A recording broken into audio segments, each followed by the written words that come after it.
মুসা নবী একদিন আল্লাহর কাছে কয়, আল্লাহ ফেরাউন এত জ্বালান জ্বালায়, তুমি কি ফেরাউনকে গজব দিয়া ধ্বংস করতে পারো না?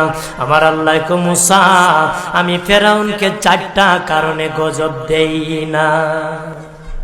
কয় কারণে? ফেরাউনকে 4টা কারণে গজব দেই না। 1 নম্বর কারণ হলো রে মুসা, সারাদিন ফেরাউন বলে আমি খোদা, আর রাত যখন হয়ে যায় জঙ্গলে যায় করলাম আমি জানি তুমি খোদা, আমি খোদা না, কিন্তু আমারে মানুষ খোদা কইলে ভালো লাগে, খোদা কইলে ভালো লাগে। প্রভু তাই তুমি বিরক্ত হইয়া আমার উপর গজব দিও না। আল্লাহ বলে, মুসা রে ওই ফেরাউনের রাত্রির দুয়ার কারণে আমি আল্লাহ তার উপর গজব দেই না।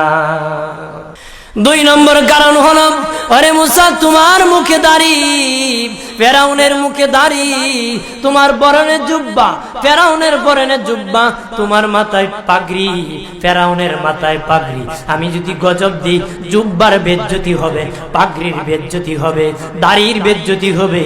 মুসা রে ওই জুব্বার পাগড়ির ইজ্জত রক্ষার কারণে আমি আল্লাহ ফেরাউনকে গজব দেই না।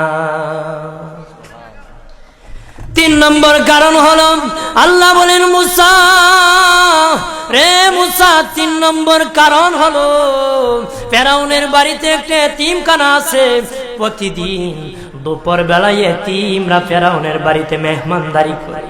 তারা খাওয়ার পরে আমি আল্লাহর কাছে দোয়া করে, আল্লাহ তুমি যদি গুসা হয়ে ফেরাউনকে গজব দিয়ে ধ্বংস করে দাও, আমরা এতিমকে কে খাওয়াইবে রে আল্লাহ, আমাদের দুয়ার বরকতে ফেরাউনকে গজব দিও না। আল্লাহ বলে, মুসা রে এতিমের দুয়ার কারণে আমি আল্লাহ গজব দেই না। 4 নম্বর কারণ, আল্লাহ বলেন, মুসা ফেরাউনের একটা মাছ বিদ্ধ, হাঁটতে পারে না, ফেরাউন নিজ হাতে নিয়ে গোসল করায়, নিজ হাতে মায়ের শরীরে তৈল লাগায় দেয়, নিজ হাতে ফেরাউন খাওয়ায় দেয়।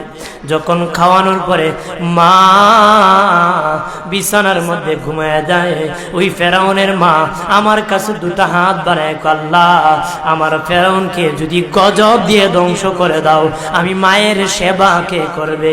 আল্লাহ বলেন, মুসা রে ফেরাউনের মায়ের দুয়ার কারণে আমি আল্লাহ গজব দেই না।